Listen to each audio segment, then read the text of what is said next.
మన తెలంగాణలో మొట్టమొదటి ఫ్యాక్టరీ అవుట్లెట్ మన ముకుంద జ్యువెలర్స్ లో లైట్ వెయిట్ ఆభరణాలు కలెక్షన్స్ ఎన్నెన్నో అన్ని జ్యువెలరీస్ పై VA కేవలం 2 to 12% మాత్రమే. విచ్చేయండి ముకుంద జ్యువెలర్స్. మెట్రో రెండో దశ రీజనల్ రింగ్ రోడ్ మూసి ప్రక్షాళనకు అనుమతులు ఎందుకు ఇవ్వరని సీఎం రేవంత్ రెడ్డి కేంద్రాన్ని ప్రశ్నించారు. రాష్ట్రంలో పండించిన వడ్లు, మక్కలు, జొన్నలను కొనాల్సిందేనని తేల్చి చెప్పారు. లేదంటే 15 తర్వాత కార్యాచరణ చేపడతామని పునరుద్ఘాటించారు. 100 రోజుల్లో రెండో దశ మూసి ప్రక్షాళన చేపడతామని ముఖ్యమంత్రి స్పష్టం చేశారు. అభివృద్ధికి కేంద్రంలోని బీజేపీ సర్కార్ సహకరించడం లేదని ముఖ్యమంత్రి రేవంత్ రెడ్డి ఆరోపించారు. 2.5 ఏళ్లుగా ఢిల్లీకి 50 సార్లు వెళ్లి రాష్ట్ర వినతులను కేంద్ర పెద్దలకు విన్నవించిన మెట్రో, RRR, తుమ్మిడిహెట్టికి అనుమతులు ఎందుకు ఇవ్వటం లేదని ముఖ్యమంత్రి నిలదీశారు. కేంద్ర మంత్రి కిషన్ రెడ్డిని ప్రజలు ఓటు వేసి గెలిపించలేదా అని ప్రశ్నించిన సీఎం మూసీ ప్రక్షాళనకు నిధులు, RRR నిర్మాణం, ధాన్యం కొనుగోలు బాధ్యత ఆయనకు లేదా అని గళమెత్తారు. హైదరాబాద్ ఉప్పల్ బగాయత్లో మల్కాజ్గిరి మున్సిపల్ కార్పొరేషన్ భవనం సహా 1511 కోట్ల విలువైన అభివృద్ధి పనులకు శ్రీకారం చుట్టారు. జూన్ 15 తర్వాత ధాన్యం కొనుగోలు చేయకపోతే కార్యాచరణ ప్రకటిస్తామని పునరుద్ఘాటించారు. 122 కిలోమీటర్లు మెట్రోను పొడిగించాలి, అంతర్జాతీయ నగరం చేయాలని నేను ప్రయత్నం చేస్తుంటే అన్ని అనుమతులు వచ్చినాక ఇక్కడి నుంచి కేంద్ర మంత్రిగా పనిచేస్తున్నాయని పోయి కాళ్ళ కట్టెపెట్టి పుల్లలు పెట్టి ఇవాళ దాన్ని అర్ధాంతరంగా ఆపే పరిస్థితి వచ్చింది. ఆయనను అడగాల్సిన అవసరం లేదా అని నేను అడుగుతున్నా. ఇవాళ ఆయన అంటుండు నన్ను ఎవ్వరు ఏం చేయలేరని. అయ్యా, ఈ ప్రజలతో పెట్టుకున్నాడు, తెలంగాణ ప్రజలతో గోక్కున్నాడు, బాగుపడి బట్టగట్టినోడు ఎవరు లేడు కిషన్ రెడ్డి గారు. నువ్వు చేస్తున్న వ్యవహారాలు అన్ని ప్రజలు గమనిస్తారు. అందుకే 15 తారీఖు తర్వాత ఖచ్చితంగా కార్యాచరణ ఉంటుంది.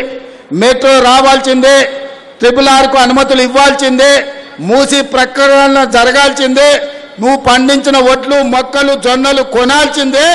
ఈ అన్నిటికీ నువ్వు సహకరించకపోతే బరాబర్ నీ సంగతి చెప్తాం. మళ్ళోసారి నేను చెప్పదలుచుకున్నా వారికి.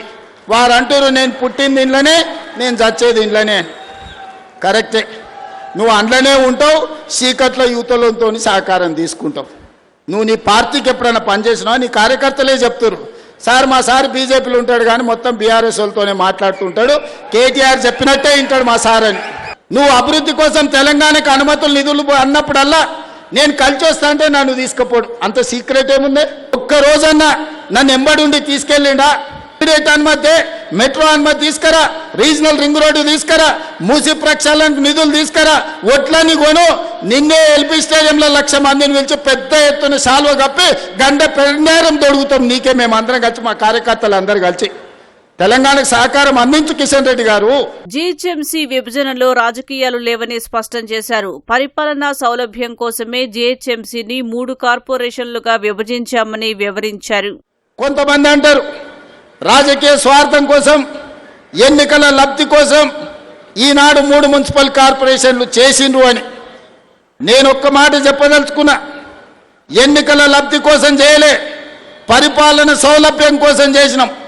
ఈనాడు Hyderabad, greater Hyderabad municipal corporation కావచ్చు, ఈనాడు మల్కాజ్గిరి మున్సిపల్ కార్పొరేషన్ కావచ్చు, లేదా సైబరాబాద్ మున్సిపల్ కార్పొరేషన్, అక్కడుండే ప్రజలతో మీరు మాట్లాడండి, ప్రజాప్రతినిధులతో మాట్లాడండి.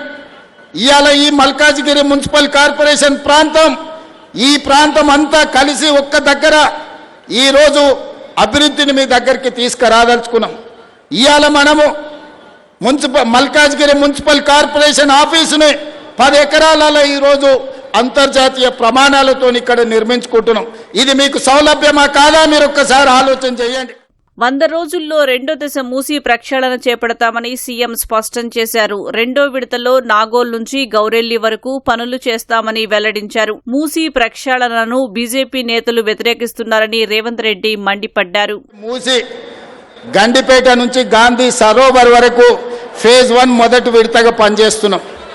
రెండో విడత నాగోల్ నుంచి గౌరెల్లి వరకు ఫేజ్ 2లో ఈ 100 రోజుల్లోనే ఈ మూసి ప్రక్షాళన పనులను ప్రారంభిస్తాం. అందుకే వేదిక మీద ఉన్న సుధీర్ అన్న మిగతా అందరికీ విజ్ఞప్తి, ఈ ఏరియాలో ల్యాండ్ పూల్కి సంబంధించి సమస్యలను అన్నిటిని పరిష్కరించండి. ఫేజ్ 2 నాగోల్ నుంచి గౌరెల్లి వరకు మూసి ప్రక్షాళన మీద, ఎలివేటెడ్ కారిడార్ల మీద, వనస్థలిపురం నుంచి ఇక్కడి నుంచి వరంగల్ రోడ్డుకు ఈ ప్రాంతాన్ని అంతా అభివృద్ధి చేసే బాధ్యత తీసుకుంటాం. అధికారులకు కూడా మూసి అధికారులకు కూడా ఆదేశాలు ఇస్తున్నా. 100 రోజుల్లో ఈ ప్రాంతం ఫేజ్ 2 మూసి ప్రక్షాళన పనులు జరగాలి.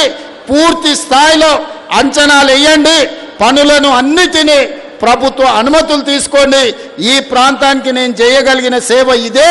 ఈ ప్రాంతాన్ని మూసిని ప్రక్షాళన చేసి ఈ ప్రాంతంలో ఉండే మౌలిక వసతులను ఈరోజు అనుమతులు అన్నిటినీ ఇస్తాం.